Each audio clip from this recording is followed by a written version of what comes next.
স্বামী বিবেকানন্দের 161তম জন্মজয়ন্তী উপলক্ষে উত্তর বাধারঘাট স্থিত স্বামী বিবেকানন্দ ক্লাবে এক অনুষ্ঠানের আয়োজন করা হয়।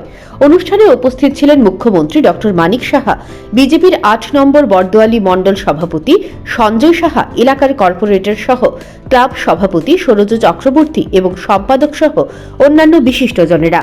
ক্লাব সম্মুখে স্বামী বিবেকানন্দের মর্মর মূর্তি প্রতিষ্ঠিত করা হয়েছে। সেই মূর্তির আবরণ উন্মোচন করেন মুখ্যমন্ত্রী ডক্টর মানিক সাহা।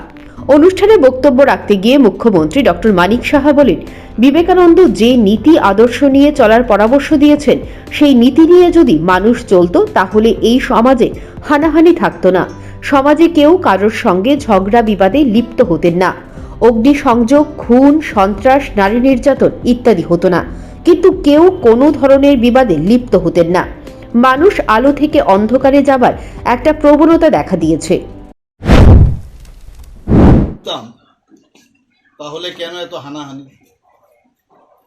মাঝে মাঝে অগ্নিসংযোগের ঘটনা শুনি, ইচ্ছাকৃতভাবে করা, দর্শনের কথা শুনি বিভিন্ন সময়,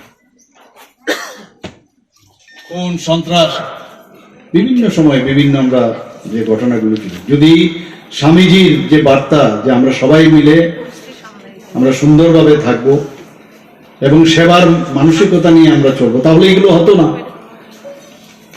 আর দেখা যায় কি, সবসময় আলোর থেকে অন্ধকারে যাওয়ার একটা প্রবণতা সবচেয়ে বেশি, সব মানুষের মধ্যে সেটা পরিলক্ষিত হয়।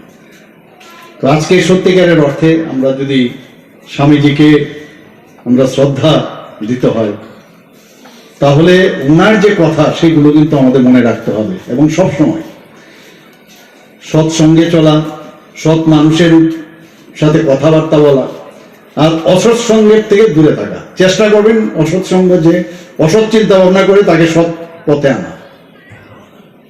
যুব সম্প্রদায় আমাদের জন্য অ্যাসেট, তাদের মধ্যে অনেক ট্যালেন্ট আছে, অনেক কিছু করার চিন্তা ভাবনা ওদের মধ্যে আছে। আজকে এখানে কিছু কিছু আমাদের এই ক্লাবের তরফ থেকে যুবক ভাইদের এখানে সম্বর্ধনা দেওয়া হলো।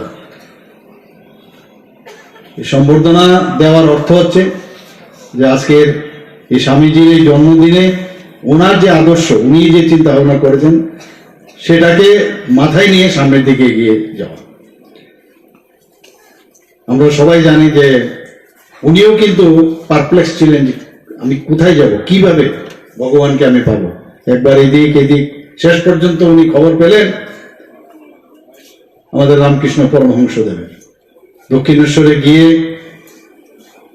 উনি বুঝলেন যে একমাত্র আমার এই গুরুদেবই আছেন, যার মাধ্যমে আমি ভগবানকে দেখতে পাবো। এবং উনি শেষ পর্যন্ত ওনার শিষ্যত্ব গ্রহণ করলেন। এবং আমরা সবাই জানি যে চিকাগোর মধ্যে যে ধর্মসভা যেটা হয়েছিল আমেরিকাতে, যখন উনি আমার ভাই ও বোন এই কথাটা বললেন, অনুষ্ঠানকে ঘিরে ক্লাবের সদস্যদের মধ্যে ব্যাপক উৎসাহ উদ্দীপনা প্রত্যক্ষ করা যায়। Bureau report, news prime Tripura.